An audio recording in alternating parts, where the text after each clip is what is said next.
When you are able to use all of your sensory organs or abilities to embed that intention and do it repeatedly, that is when you're creating these neural pathways. As an example, if you have an intention, you take a pencil, you write it down, you're actually doing something physical, tactile, then you read it silently, then you read it aloud, then you visualize that, and you do that over and over and over again.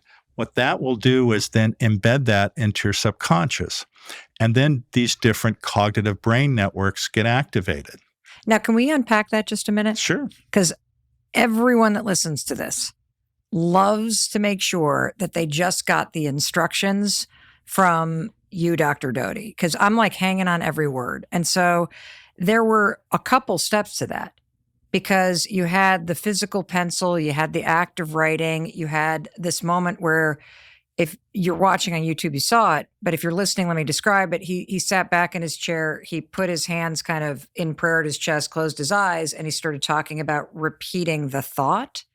Is that the chain of events that you do to encode it in your mind? Yes, absolutely. So what is, will you walk us through it one more time?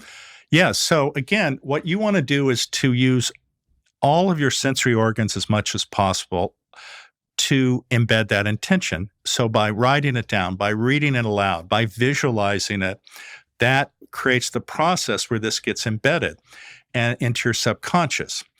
And what happens is once you get this embedded, it activates different parts of your brain.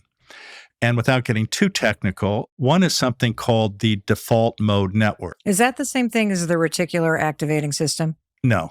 Okay. But they're related. Okay. So the default mode network. Yes. So this is what happens when your mind wanders or you're daydreaming.